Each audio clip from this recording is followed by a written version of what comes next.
నమస్తే, welcome to NCN news. నేను పుష్ప. బులెటిన్లో ముందుగా హెడ్లైన్స్ చూద్దాం.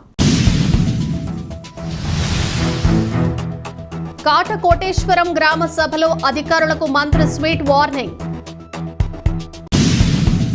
తూర్పుగోదావరి జిల్లా నిడదవోలు మండలం కాటకోటేశ్వరం గ్రామంలో రాష్ట్ర ప్రభుత్వం ప్రతిష్టాత్మకంగా చేపట్టిన స్వర్ణ గ్రామ పంచాయతీ కార్యక్రమంలో భాగంగా నిర్వహించిన గ్రామ సభకు రాష్ట్ర పర్యాటక, సాంస్కృతిక, సినిమాటోగ్రఫీ మంత్రి కందుల దుర్గేష్, జిల్లా కలెక్టర్ ప్రశాంతి ముఖ్య అతిథులుగా పాల్గొన్నారు. ఈ కార్యక్రమంలో గాంధీజీ కలలుగన్న గ్రామ స్వరాజ్యం తీసుకువచ్చే దిశగా ప్రతి ఒక్కరూ అడుగులు వేయాలని కందుల దుర్గేష్ అన్నారు. దీనిలో భాగంగానే గ్రామంలో రోజురోజుకి పేరుకుపోతున్న చెత్తను అధికారులు పట్టించుకోవటం లేదని గ్రామస్తులు మంత్రి దృష్టికి తీసుకువెళ్లటంతో మంత్రి కందుల దుర్గేష్ అధికారులకు స్వీట్ వార్నింగ్ ఇచ్చారు. సాలిడ్ వేస్ట్ మేనేజ్మెంట్ యూనిట్లు శాంక్షన్ అయ్యాయని చెప్తూ దాటవేసే ప్రయత్నం చేయొద్దని, శాంక్షన్ అయితే వాటిని అభివృద్ధి చేయండి, లేకుంటే తప్పుకోండి అంటూ స్వీట్ వార్నింగ్ ఇచ్చారు. లేనివి ఉన్నట్లుగా చూపిస్తూ మమ్మల్ని భ్రమలో పెట్టకండి అంటూ మండిపడ్డారు. వీలైనంత త్వరగా గ్రామాల్లో వేస్ట్ మేనేజ్మెంట్ యూనిట్లు ఏర్పాటు చేసి గ్రామాన్ని పరిశుభ్రంగా ఉంచేందుకు కృషి చేయాలని సూచించారు. మంత్రి కందుల దుర్గేష్ ఇచ్చిన స్వీట్ వార్నింగ్కు అక్కడున్న గ్రామ ప్రజలు హర్షం వ్యక్తం చేశారు. పనిచేసే నాయకుడు వచ్చాడంటూ ప్రజలు ప్రశంసల వర్షం కురిపించారు.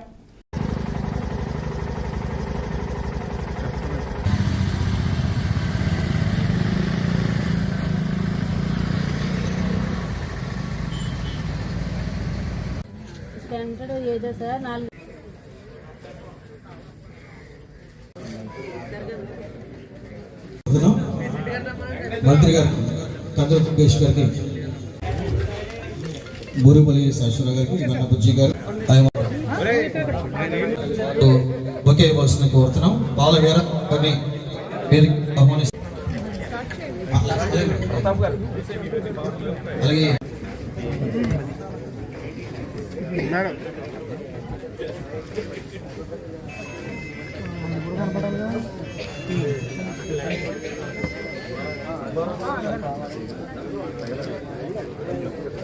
జోహార్ ఆంధ్ర కేసరి, జోహార్ ఆంధ్ర కేసరి, జోహార్ ఆంధ్ర కేసరి, జోహార్. జాతీయ గ్రామీణ ఉపాధి హామీ పథకం కార్యక్రమం గ్రామ సభ ఈ కార్యక్రమాన్ని నడిపించాల్సిందిగా మాకు గ్రామీణ ఉపాధి హామీ పథకం MGNRGS పథకం గురించి ఈ రోజున గ్రామ సభ ఏర్పాటు చేయడం, ప్రత్యేక గ్రామ సభ రాష్ట్ర వ్యాప్తంగా ప్రతి గ్రామ పంచాయతీలో కూడా ఏర్పాటు చేయడం జరిగిందండి. మన యొక్క గ్రామానికి కావాల్సినటువంటి మౌలిక సదుపాయాలు, అలాగే జాతీయ ఉపాధి హామీ పథకం ద్వారా చేపట్టబోయేటువంటి పనుల వివరాలు,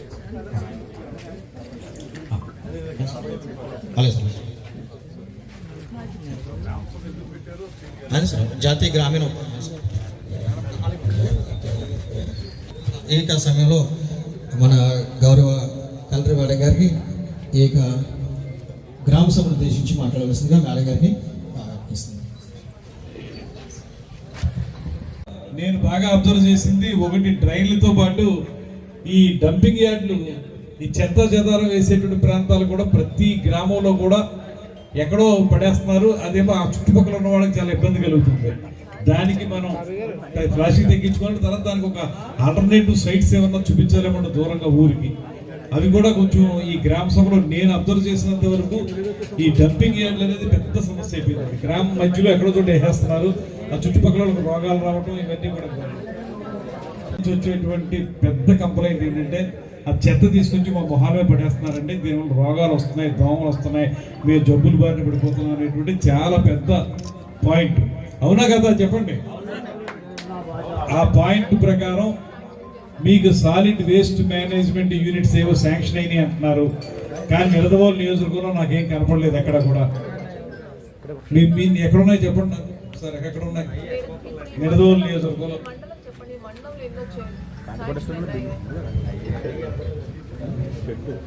ఎన్ని ఆపరేషన్లు అవుతున్నాయి కూడా చెప్పండి నాకు. ఎన్ని ఉన్నాయి, ఎన్ని ఆపరేషన్లుగా ఉన్నాయి? ఎక్కడా లేవండి. నేను చూశాను ప్రత్యక్షంగా.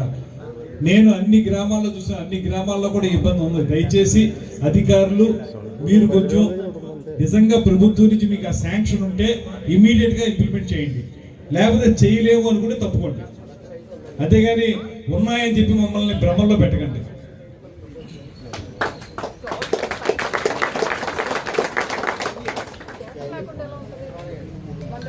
లేదండి ఎక్కడ కలెక్టర్ గారు, నేను very very honestly speaking that nowhere in this particular constituency we have dumping yard separately and solid waste management లేవండి అవి. నేను చూశాను ఎన్నికల టైంలో కానీ తర్వాత కానీ తిరిగాను.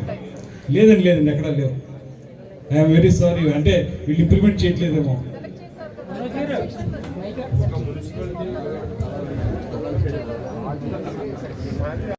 ఏమిటంటే మీరు కంప్లీట్ చేసి అందించకపోతే ఏంటి ఉపయోగం? సగంలో ఉందండి, కొంతవరకు ఉందంటే దీని ప్రజలకు వచ్చే ఉపయోగం లేదు కదా. ఇప్పుడు వర్షాకాలంలో కూడా ఎక్కువ జబ్బులు వచ్చేది కూడా వాటి వల్లే. చాలా ఇబ్బంది. మనం ఇంకొక క్యాంపెయినింగ్ చేస్తాం, నో డయేరియా స్టాప్ డయేరియా అంటాం. ఓ పక్కనేమో ఈ హైజీన్ చూడడం. దయచేసి అధికారులు మీరందరూ కూడా, కలెక్టర్ గారు యాక్టివ్గా ఉన్నారు, మీరు కూడా ఆ వేగాన్ని అందుకోండి. అందుకుని పని చేయండి. పని చేయకపోతే ప్రజలకు ఉపయోగం ఏమి లేదు.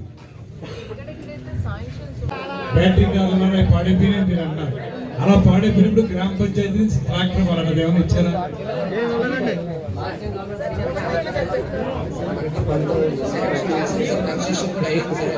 ఒకసారి వినండి. కొంత శాంక్షన్ చేసామండి. గతంలో ఈ కన్స్ట్రక్షన్ కూడా కంప్లీట్ అయింది. బట్ అయితే ఎన్ఆర్జీఎస్ ద్వారా కన్స్ట్రక్షన్ చేసినప్పటికీ దాని మెయింటెనెన్స్ అంతా కూడా గ్రామ స్థాయిలో ఉన్నటువంటి పంచాయతీ లెవెల్లో వాళ్ళని చేసుకోవాల్సిన అవసరం. కన్స్ట్రక్షన్ కంప్లీట్ అయిందా? కన్స్ట్రక్షన్ కూడా కంప్లీట్ ఆపరేషన్ అయిందా? అది ఆపరేషన్ అంటే పంచాయతీ లెవెల్లో చేయాలి సార్. అది పంచాయతీలు ఎవరో ఇక్కడ రిప్రజెంటేటివ్స్ ఎవరు ఉన్నారు? ఏమంటే ఎందుకు దాని పంచాయతీ ప్రకారం ఎందుకు చేయట్లేదు? అది ఇంకా రెడీ అయిపోయింది అంటున్నారు కదా వారు. ఏమండి చెయ్యాలండి. ఇప్పుడు నేను ఏమంటే ఒక డిపార్ట్మెంట్ ఇంకో డిపార్ట్మెంట్ తోచేస్తే కాదు కదా. ఇది టోటల్ గా అది వినియోగంలోకి తీసుకురావడం అనేది ప్రధానం. మీరు కన్స్ట్రక్షన్ చేసేసారు, అది ఆపరేషనలైజ్ అవ్వటం లేదు. అప్పుడు ఏంటి ప్రయోజనం ప్రజలకు అంటాను? మీ కోఆర్డినేషన్ ఉండాలి, కన్వర్జెన్స్ ఉండాలి, మీరు కలిసి పని చేసుకోవడం అనేటువంటిది అలవాటు చేసుకోవాలి.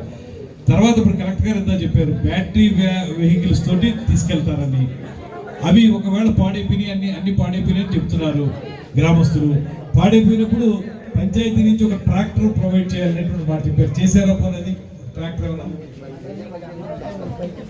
అన్ని చోట్ల ఎందుకు చేయట్లేదు? అది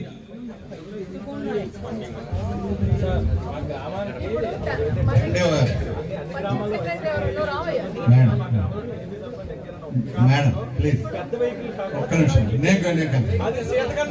నాకు అర్థమైంది. ఇక్కడ ఎన్ఆర్ఈఎస్ ఏదైతే మనం సెగ్రిగేషన్ ఇవన్నీ చేయడానికి షెడ్స్ ఉన్నాయో షెడ్స్ ఉన్నాయి. లాస్ట్ గవర్నమెంట్స్ లో మన ఫండ్స్ అన్ని పట్టుకుపోయినందువల్ల ఆ ఫండ్స్ లేక ఇక్కడ మనుషులను పెట్టలేక మీరు పని చేయలేదు. కానీ ఇప్పుడు మీరు చేయవలసింది ఏంటంటే, ఇప్పుడు ఇమీడియట్ గా మీరు సెక్రటరీస్తో మీటింగ్ పెట్టుకోండి. ఈఓపిఆర్ఆర్డి ఉన్నారా? ఈఓపిఆర్ఆర్డి రిలీవ్ ఓకే ఉంటే మీరు ఎండిఓ ఉన్నారు, ఆర్డబ్ల్యూఎస్ ఉన్నారా? ఆర్డబ్ల్యూఎస్ డిఈ గారు ఉన్నారు, పిఆర్డిఈ గారు ఉన్నారా? పిఆర్డిఈ గారు మీరు చూసుకుని ఎవరైనా మార్క్స్ చూస్తున్నారు, బోర్డు చూస్తున్నారు చూసుకుని ఇమీడియట్ గా ఆ శానిటేషన్ సంబంధించి కలెక్షన్ అవ్వాలి. కలెక్షన్ అయిన తర్వాత సెగ్రిగేషన్ అవ్వాలి. సెగ్రిగేషన్కి ఏదైనా మరి ఏ రకంగా చేయాలి మనం, మీరు కూడా ఎన్ఆర్ఈఎస్ కూడా వేసి ఏమైనా నోట్ చేయాలంటే ఎన్ఆర్ఈఎస్ లో నోట్ చేయొచ్చు, పంచాయతీకి భారం లేకుండా. అదేనమ్మా, అదే దాని కిందనండి అవన్నీ ఫంక్షనింగ్ లో ఉంటే దాన్ని ఏ రకంగా మొబైలైజ్ చేసుకోవాలని చేద్దాం. అది చెప్పండి. మీరు ఎక్కడైనా చిన్న చిన్న ఇబ్బందులు ఉంటే, కానీ అసలు ప్రోయాక్టివ్గా ఉండడం అనేది